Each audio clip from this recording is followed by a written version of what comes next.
Thank you for joining your desert frontiersman Alan for more Southwest lost gold and treasure tales. Please leave a like, comment, share, and subscribe. For further desert tales, hit the notification bell. If you would like to help support my time and channel, hit the super thanks heart icon at the bottom of the video and contribute. This is very helpful. Relax and enjoy. Welcome to the Southwest Desert, where we unearth the buried stories of the American Southwest. Today, we're delving into the haunting tale of the Cerro Colorado Silver Mine. Nestled in the sun-baked hills of southern Arizona, this mine has a history as rich and complex as the ore it once produced. So settle in, dear listeners, as we journey back to a time of frontier dreams and deadly consequences. Our story begins in the bustling pueblo of Tucson, nearly a century ago. Picture the scene: dusty streets, adobe buildings, and a clash of cultures as the American frontier pushes westward. It's here that we meet our first character, Major Sam Heintzelman of the U.S. Army. Heintzelman, a man with mineralogical training from Germany, finds himself in Solomon Warner's general store. His eye is caught by a piece of lustrous gray ore on the counter. Recognizing it as stromayerite, a high-grade silver ore, Heintzelman's interest is immediately piqued.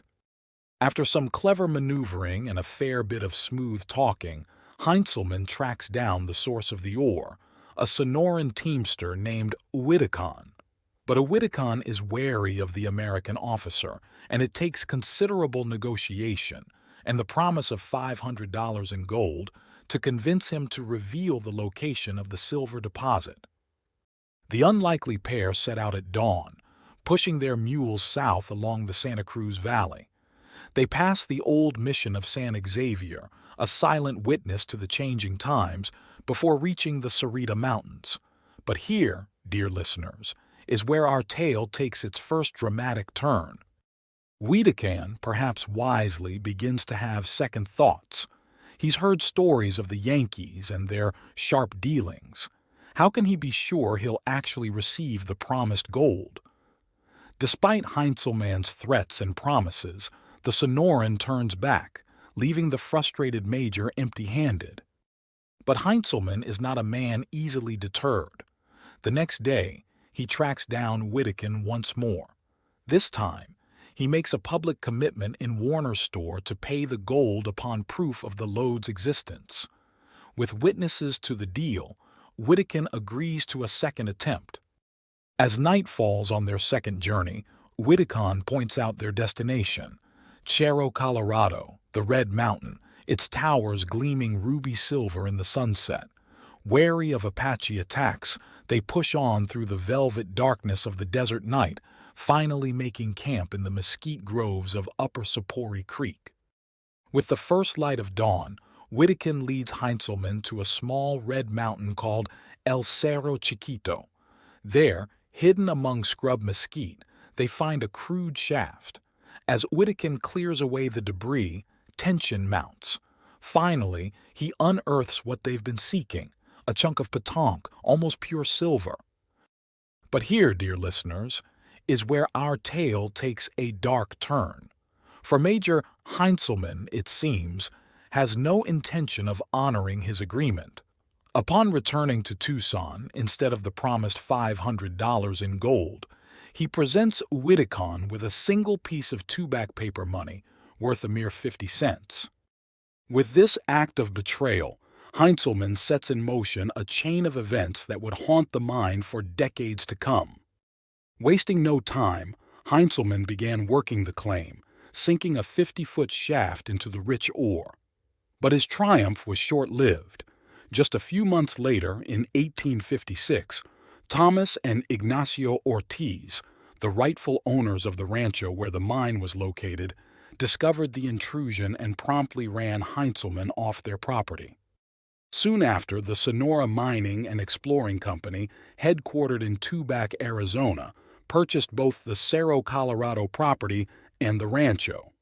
Under the management of Charles D. Poston, with his brother John overseeing the mine itself, the Cerro Colorado began to flourish. The ore was incredibly rich, yielding an astounding $7,000 per ton of silver. But the good times wouldn't last.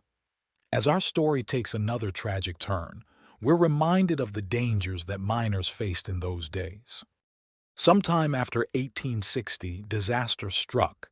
Deep in the candlelit depths of the mine, 15 Mexican Indian miners were working, filling their rawhide bags with shining silver ore.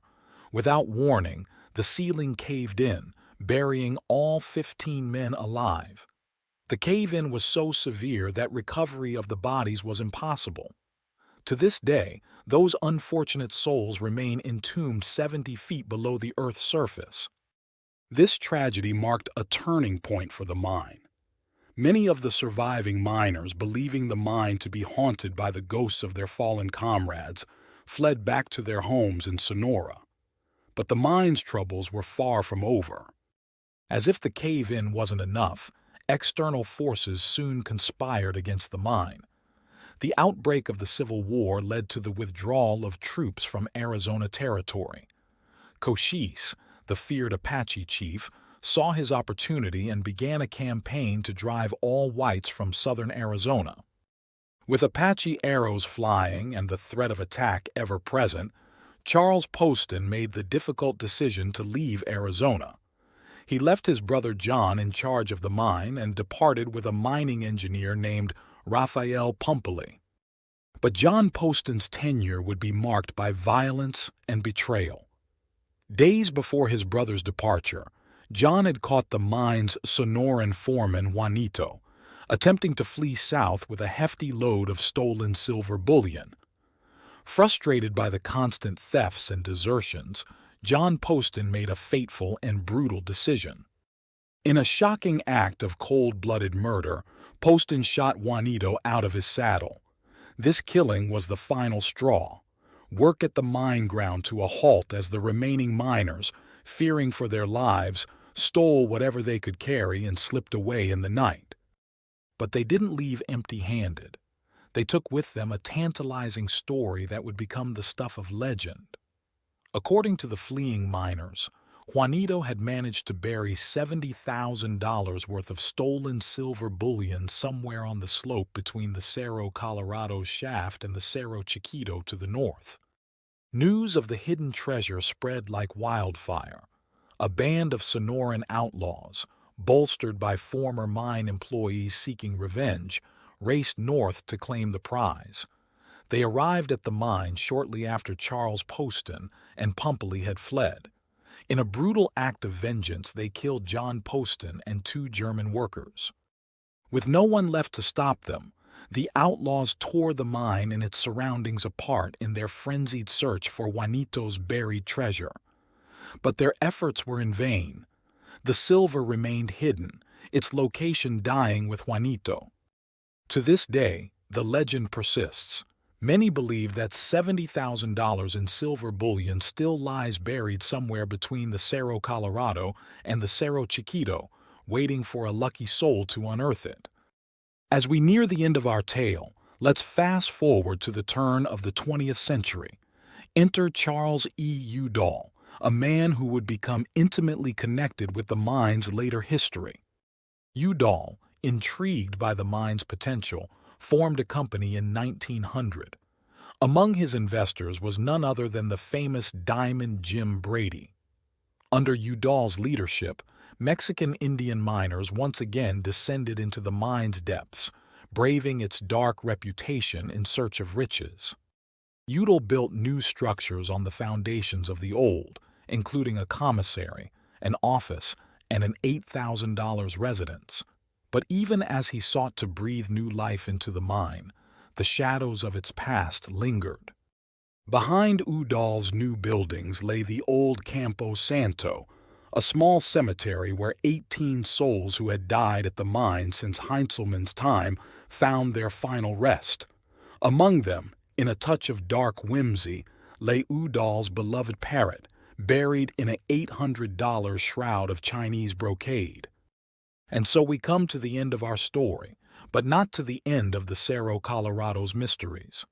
To this day, treasure hunters still come to the old mine, seeking permission to dig for Juanito's lost silver. Udall, in his later years, would simply tell them, "Go ahead on a 50-50 basis. Who knows?" But perhaps the last word should go to an old Mexican miner encountered near the ruins of the Cerro Colorado. His words serve as a fitting epitaph for this troubled place. "She may still have a treasure and be a rich one for the Patonk, but what sane man would go down there and get mixed up with the ghosts that haunt the mine? Since the earliest days, the mine has had bad luck, many say a curse. As the sun sets over the Cerro Colorado, casting long shadows across its weathered ruins, one can't help but wonder, is there truly a curse on this old silver mine? Or is it simply a victim of human greed, prejudice, and the harsh realities of frontier life? Whatever the truth may be, the story of the Cerro Colorado serves as a stark reminder of the complex and often tragic history that lies beneath the sun-baked earth of the American Southwest. It's a tale of dreams and betrayals, of riches and ruin, of life and death, a microcosm of the Wild West itself. This has been the Southwest Desert. Until next time, may your own frontiers be filled with discovery, and may your ghosts rest easy. Welcome to another episode of the Southwest Desert. Today, we will be diving into the fascinating story of the lost John Clark silver mine and treasure, a tale that blends historical fact with the allure of hidden riches. Unlike many legendary lost mines, this story is rooted in a real place and time, making it all the more intriguing. So sit back, relax, and let's journey to the rugged terrain of southern Arizona in the mid-19th century. Our story takes place in the Cerro Colorado mining district of southern Pima County, Arizona. This area was known to be rich in silver, with several notable mines operating in the region during the 1850s and early 1860s. Names like the Heinzelman, Austerlitz, and Albatross mines dotted the landscape, promising fortune to those brave enough to seek it. At the heart of our tale is a man named John Clark. In the early 1850s, Clark left the bustling city of St. Louis, Missouri, with dreams of striking it rich in the mountains of the American West. Like many before him, he was drawn by the siren call of gold and silver, willing to risk everything for a chance at fortune. Clark's journey was far from easy. He had to navigate vast plains teeming with hostile Native American tribes. It was a time of great tension and conflict between the indigenous peoples and the waves of settlers and prospectors pushing westward. Despite the dangers, Clark persevered, eventually making his way to the promising Cerro Colorado district. Fortune smiled upon John Clark in this rugged corner of Arizona. He managed to locate a vein of rich silver ore, a discovery that would set in motion the events of our story. Clark's find wasn't just any ordinary silver deposit. According to legend, the vein he uncovered was exceptionally rich, promising wealth beyond his wildest dreams. Clark set to work immediately, digging a shaft that would eventually reach a depth of about 125 feet. As he worked his claim, he began to realize just how valuable his discovery might be. The ore he was extracting was said to assay at an incredible 2,000 ounces of silver per ton, a truly remarkable concentration that would make any miner's heart race. Clark's hard work began to pay off.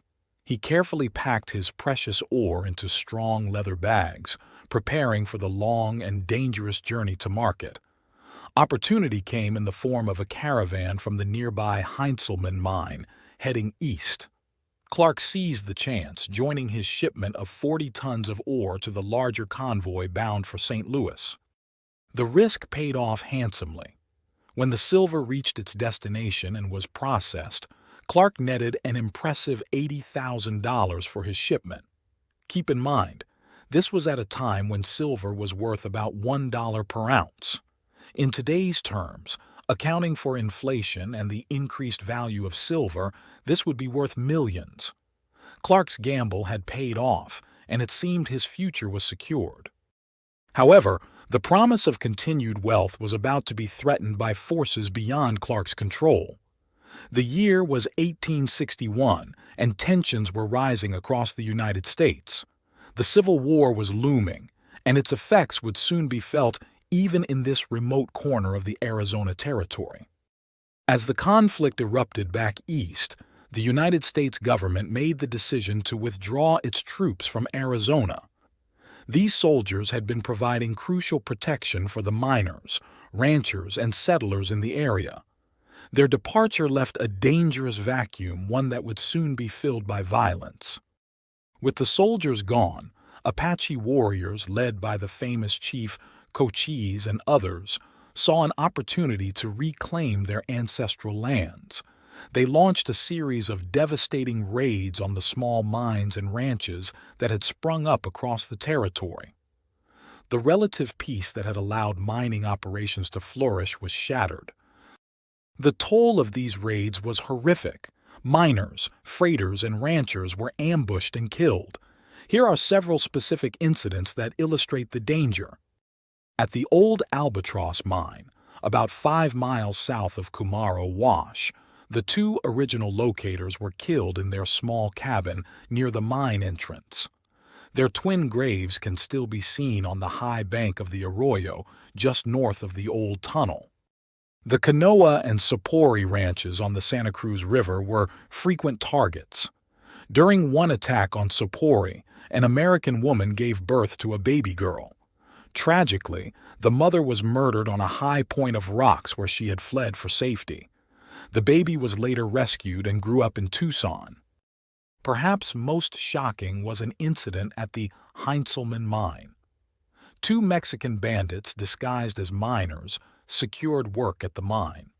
After familiarizing themselves with the layout, they murdered John Poston, the superintendent, and 11 other employees. They then looted the mine offices, store, and ore bins before fleeing towards the Mexican border. These stories paint a vivid picture of the dangers faced by those who remained in the area after the troops withdrew. The once promising mining district had become a battleground. For John Clark, the situation presented a serious problem. He had another 40 tons of rich silver ore mined and ready for shipment. This ore was stored in a small rock house near his shaft, awaiting transport. But with the increased Apache raids, any attempt to move such valuable cargo would be incredibly risky. Clark was faced with a difficult decision. He couldn't simply abandon such a valuable cache of ore, but he also couldn't guarantee its safe transport to market. In a move that would fuel treasure hunters' dreams for generations to come, Clark chose a third option. Rather than risk losing his hard-earned silver to raiders, Clark decided to hide it in the most secure place he could think of, back in the earth from which it came. He threw the 40 tons of ore back down the shaft. Then, in a final act to protect his claim, he pulled out the support timbers around the collar of the shaft. This caused the loose dirt to cave in, burying not only the valuable ore, but also the rich vein from which it had been mined. With his treasure secured and his mine hidden, Clark joined the exodus of miners and ranchers fleeing to the relative safety of Tucson. The once bustling mining district fell silent, its riches locked away beneath the earth. The Apache raids continued for many years, effectively putting an end to most mining operations in the area until 1886.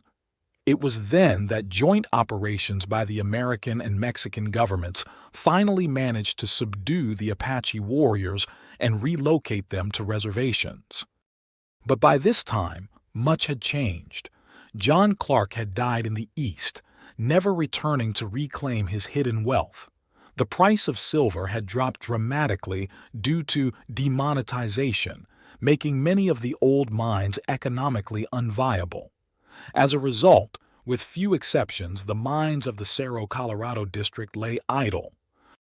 As often happens with tales of lost mines and buried treasures, the story of John Clark's silver mine began to take on a life of its own. Details were added, embellished or forgotten as the years passed. However, there were those who lent credence to the tale. One such person was Mrs. Mary Black, wife of Judge Black, a pioneer jurist of Santa Cruz County. Mrs. Black had taught school at the Heinzelman mine in the early 1860s and claimed to have known John Clark personally. She told researchers that she had seen the pile of rich ore that Clark threw back into the old shaft. Her testimony added a layer of authenticity to the story, fueling the imaginations of treasure seekers. Mrs. Black provided some additional details about the mine's location. She stated that Clark's shaft was located some distance from the Heinzelman mine, and that it was situated on one of the great fault fissures along which the rich ore bodies of the district are found. In the early days of mining in the area, Mexican miners would leave their regular work after each rainstorm. They would hurry along the fault fissures, searching for pieces of rich ore that had been washed out of the softened outcrops. These pieces, having resisted the leaching process, often assayed at an astonishing 5,000 to 6,000 ounces of silver per ton, with 25% copper content. A single good-sized chunk could provide enough money for several months of provisions. These stories of easily found surface riches add to the allure of Clark's buried vein. If such wealth could be found on the surface, what fortunes might still lie hidden underground? As the years passed and the Apache threat receded, the old silver mining camps took on a new life. Mexican and Native American small-scale miners made a living working the old mine dumps, gleaning what little remained on the surface. But the real treasure, John Clark's rich vein and the 40 tons of high-grade ore, remained hidden, lost to time and the shifting landscape. The story of the lost John Clark silver mine became the stuff of legend, whispered around campfires and debated in the saloons of frontier towns. The story of the lost John Clark silver mine is more than just a tale of hidden wealth. It's a window into a tumultuous time in American history when the promise of mineral riches drew thousands westward, setting the stage for conflicts that would shape the nation. It reminds us of the dangers faced by those early pioneers and the often overlooked role that mining played in the development of the American West. Whether Clark's mine is ever found or not, its legend lives on, a testament to the enduring allure of lost treasures and the spirit of adventure that still calls to us from America's frontier past. This has been the Southwest Desert. Thank you for listening, and join us next time for another journey into the hidden histories of the American Southwest. Welcome to the Southwest Desert, the channel that delves into the mysteries of lost history, lost treasures, and hidden riches. Today, we're venturing into the rugged terrain of Arizona to uncover the legend of the lost Squa Hollow gold mine. Grab your prospecting gear and join us as we sift through the sands of time to reveal a tale of pioneer bravery, Apache warfare, and a gold strike so rich it has become the stuff of legend. Our story begins in 1864, a time when the American Southwest was still wild and untamed. The air was thick with tension as settlers pushed westward, encroaching on Apache lands. It was in this volatile environment that a group of pioneer Indian fighters, led by the renowned Colonel Woolsey, found themselves in a region about 40 miles north of present-day Phoenix, Arizona. Among these men was Judge J.T. Alsap, a figure whose testimony lends credibility to our tale. The judge, along with his compatriots, had just engaged in a skirmish with a small band of Apache warriors. As the dust settled from their encounter, they made camp in an area known as Squa Hollow, located in the Camp Creek country, roughly 10 miles south of Bronco Canyon. Picture, if you will, these hardy men, their nerves still jangling from the recent fight, setting up camp in the shadow of the rugged hills.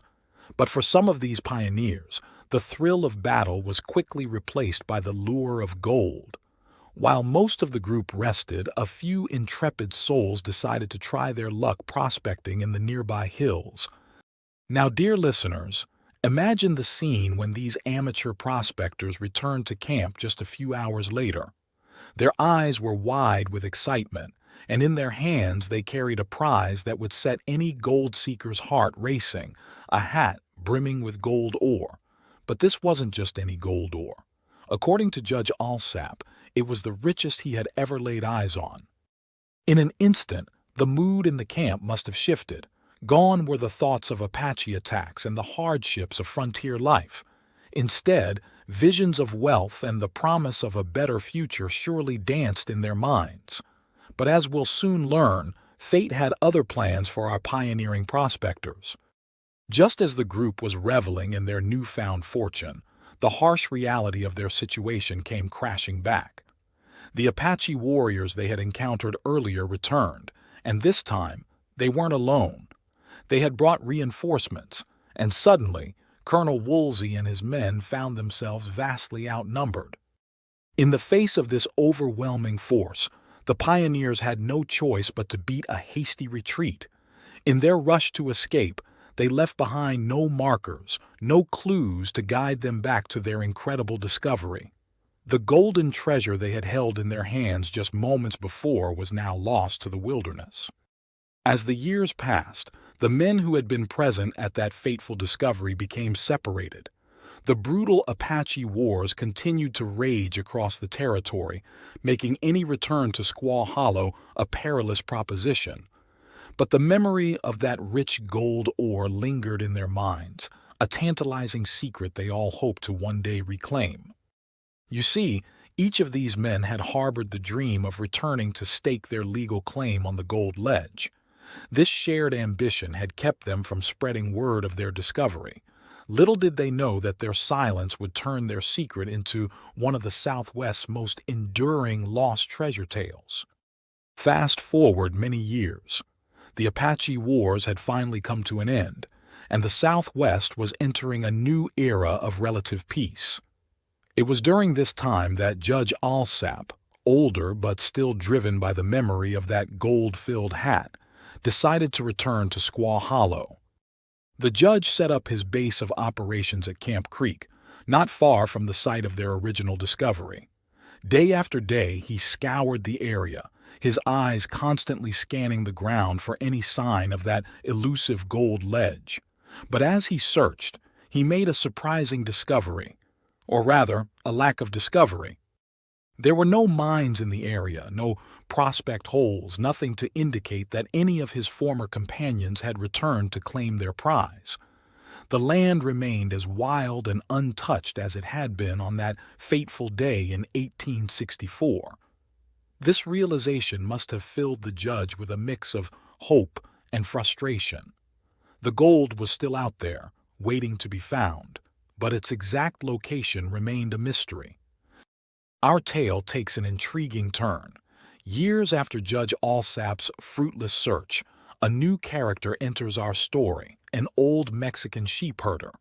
This unnamed herder was driving his flocks down from the hills into the Salt River Valley when he decided to make camp one night in Squa Hollow. To his surprise, he wasn't alone in this remote spot. He encountered a man living in a cabin, a solitary prospector who was working what he claimed to be a rich gold mine in the vicinity. Picture this scene: the lonely cabin in the wilderness, the bleating of sheep mingling with the sound of ore being crushed, and two men sharing stories around a campfire.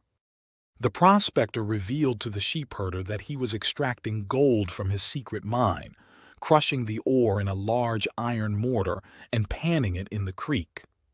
But what's truly fascinating is the purpose behind his lonely endeavor. He told the sheep herder that he was sending the gold east to put his son through college. But like many elements of our story, this prospector and his mine seemed to vanish into thin air.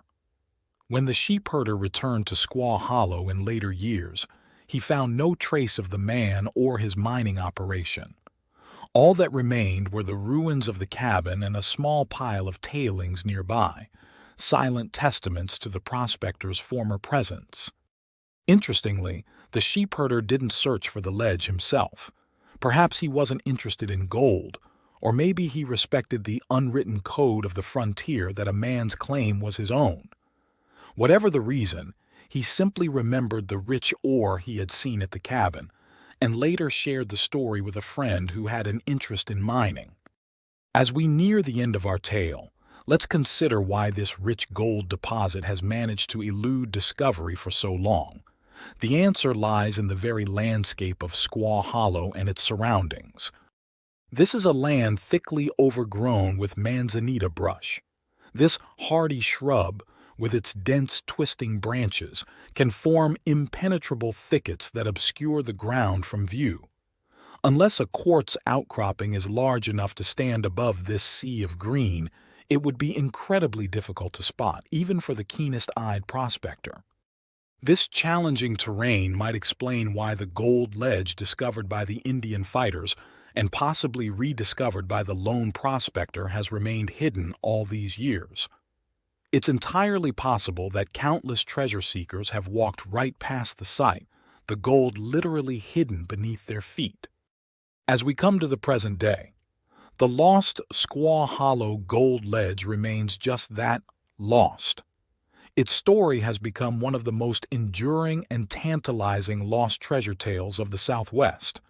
Unlike many such stories, this one comes with a degree of credibility thanks to the testimony of respected figures like Judge Alsap and the eyewitness account of the Mexican sheepherder. The questions linger. Was the ledge found by the Indian fighters the same one worked by the lone prospector years later? Does the gold still lie hidden beneath the manzanita, waiting for a lucky prospector to stumble upon it? Or has it already been found, mined in secret by someone who chose to keep their fortune to themselves? As we wrap up today's episode, let's take a moment to reflect on what the story of the lost Squa Hollow gold mine represents. It's more than just a tale of hidden treasure. It's a glimpse into the hearts and minds of the pioneers who shaped the American Southwest.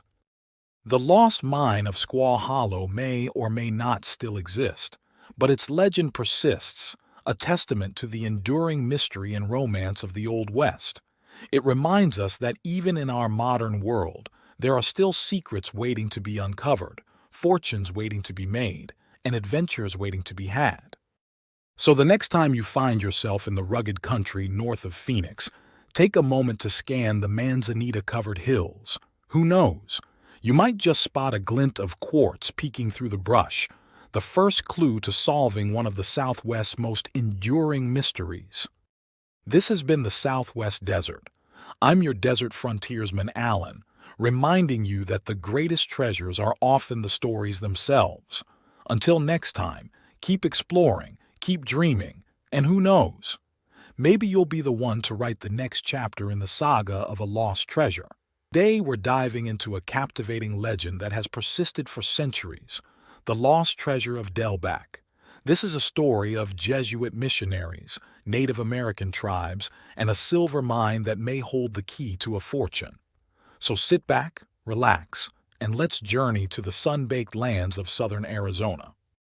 Our story begins in the year 1700 at a place called San Xavier del Bac. Located on the west bank of the Santa Cruz River, just a few miles south of what is now Tucson, Arizona, this site would become home to one of the most beautiful and enduring missions in the American Southwest. On April 28th of that year, a Jesuit priest named Father Eusebio Francisco Quino wrote in his diary, "We laid the foundation of a very large and spacious church." Little did Father Quino know that this simple act would set in motion a chain of events that would lead to one of the most enduring mysteries in the region. As the foundation was laid and construction began in earnest, something unexpected happened. The headmen of the local Papago tribe approached Father Quino with an intriguing proposition. They wanted to show him something valuable hidden in the nearby mountains. Father Quino followed these tribal leaders into the rugged terrain southwest of Bac. After a journey of about 2 leagues, roughly 6 miles, they arrived at their destination. There, before Father Kino's eyes, was a sight that would change the course of the mission's history: a rich vein of silver ore. The story goes that Father Kino was delighted by what he saw. The ore had a distinctive green color, characteristic of horn silver. Impressed by its appearance, Kino dubbed the site La Esmeralda, the Emerald. Without hesitation, he made arrangements to begin mining operations immediately. In the days that followed, the rich ore was extracted from La Esmeralda and transported to the mission on the backs of Native American workers. At the mission, a small adobe furnace was constructed for smelting the silver. It seemed that San Xavier del Bac was on its way to becoming not just a spiritual center, but a source of significant wealth as well. However, the story of La Esmeralda and its silver was just beginning. Father Kino passed away on March 15, 1711 in Magdalena, Sonora, where his remains still rest in the ruins of the old church.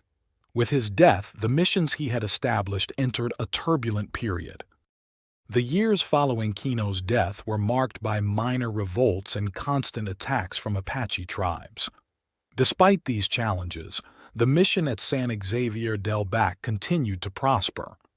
By 1723, the treasure and silver ornaments adorning the altar were estimated to be worth more than 120,000 pesos, a fortune by the standards of the time. But trouble was brewing. In that same year, 1723, the first major revolt of the Papago and Pima tribes erupted. As chaos descended upon the mission, a group of loyal Papago neophytes took matters into their own hands. In a daring move, they secretly carried the treasure from the altar to the Esmeralda mine and buried it deep within its underground workings. This act of preservation came just in time. The revolt left the churches at Bac, Tumacacori, and Guavavi partially destroyed and without spiritual advisors. For years, the mission stood silent, their treasures hidden away in the depths of the earth. But the story of San Xavier del Bac was far from over. In 1731, a small group of Jesuit reinforcements arrived in the area. Two of these priests, Father Felipe Segesser and Father Juan Baptista Grasshoffer, established what are considered the first Spanish settlements in Arizona. Father Segesser took charge of San Xavier del Bac, while Father Grasshoffer oversaw San Miguel de Guavavi. For the next 2 decades, a succession of Jesuit priests tended to the mission at San Xavier del Bac. They found that many of the native settlements from Kino's time had been abandoned, but they persevered in their efforts to rebuild and maintain the mission. However, peace was short-lived. In 1751, a second revolt of the Pima tribes shook the region. This time, the violence was even more severe. 3 priests, Francisco Xavier Saeta, Thomas Rollo, and Enrique Ruin, lost their lives. The missions at Sonoita and Caborca were completely destroyed, while Guavavi, Tumacacori, and San Xavier del Bac were damaged and abandoned by all but a few loyal followers. It wasn't until 1754 that the native tribes returned to their pueblos, expressing a desire to live peacefully once again. With this newfound peace came a momentous event. The great treasure was brought out of hiding from the Esmeralda mine and returned to its place on the altar of San Xavier del Bac. For the next decade or so, San Xavier del Bac experienced a golden age. The mission prospered greatly from agriculture, mining, and stock raising. It became one of the most flourishing outposts in the long chain of missions established during Kino's time. But as we've seen throughout this tale, times of prosperity were often followed by periods of turmoil. In 1767, King Charles of Spain issued a decree that would once again throw the missions into chaos. His edict expelled all members of the Society of Jesus, the Jesuits, from Spain and its possessions. The Jesuits accepted their expulsion with dignity.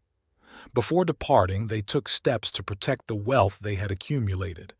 They sealed the mines and buried their treasures, then made their way to the coast where ships waited to carry them away from the land they had called home for so long. In the wake of the Jesuits' departure, and before the arrival of the Franciscans who were to replace them, many of the missions fell into ruin. San Xavier del Bac was partially destroyed, but it was never completely abandoned. The Papago people, who had come to love the beautiful mission, continued to care for it as best they could. The next chapter in the story of San Xavier del Bac began in 1783, when Padre Carrillo laid the foundations for a new church, the very structure that still stands today, noted for its beautiful mission architecture and still in sacred use. But the tumultuous history of the region wasn't finished yet. In 1822, the fall of the colonial government led to the departure of the Franciscans. San Xavier del Bac and the Esmeralda mine were placed under the care of a secular priest from Magdalena by the Bishop of Sonora. It's a testament to the dedication of the Papago people that despite all these changes, the church and its treasures remained largely intact. When the region was added to the Diocese of New Mexico under Bishop Lamy in 1859, San Xavier del Bac stood as the only mission in the long chain that wasn't in ruins. The arrival of a new priest was met with joy by the Papago. They rang the church bells in celebration, and many still remembered their prayers. Some could even sing at Mass. Most importantly, the articles for the altar, including, presumably, the silver treasures, were once again brought out from their hiding place. In 1860, American miners operating in the area reported seeing the treasure on the altar at San Xavier del Bac. They estimated its value at more than $60,000, an enormous sum for the time. But once again, conflict would disrupt the peace. In 1861, with the outbreak of the American Civil War, soldiers were withdrawn from Arizona to fight in the east. The Apaches seized this opportunity to resume their raids on small mines and ranches, and once again, the great treasure of San Xavier del Bac disappeared. So, what became of this fabled treasure? According to tradition among the local Native Americans, the silver still lies buried deep within the old workings of the Esmeralda mine. They say it rests at the bottom of a large stope that has since caved in, buried under hundreds of tons of rock and earth. But the story doesn't end there. Every year, just before the Feast of San Juan on June 24th, something curious happened. The amount of rich silver ore brought to buyers in Tucson and Nogales showed a marked increase. Most of the silver came from 2 or 3 elderly Papago men who lived near the mission on the banks of the Santa Cruz River. Many old-time Mexican residents of Tucson believed this ore came from the dump and shallow surface workings of the Lost Esmeralda mine. It's widely understood in the area that many of the older Papago knew the location of the mine and its treasure, but they steadfastly refused to disclose this information to anyone outside their tribe. And so, the mystery of the lost treasure of Del Bac persists to this day. Is there really a fortune in silver hidden somewhere in the mountains near Tucson? Do the Papago elders truly hold the secret to its location? Or is this simply a colorful legend born from the dramatic history of this beautiful old mission? Whatever the truth may be, the story of San Xavier del Bac and the Esmeralda mine serves as a powerful reminder of the complex history of the American Southwest. It speaks to the intertwining of cultures, Spanish, Native American, and later American, and the enduring impact of the mission system on the region.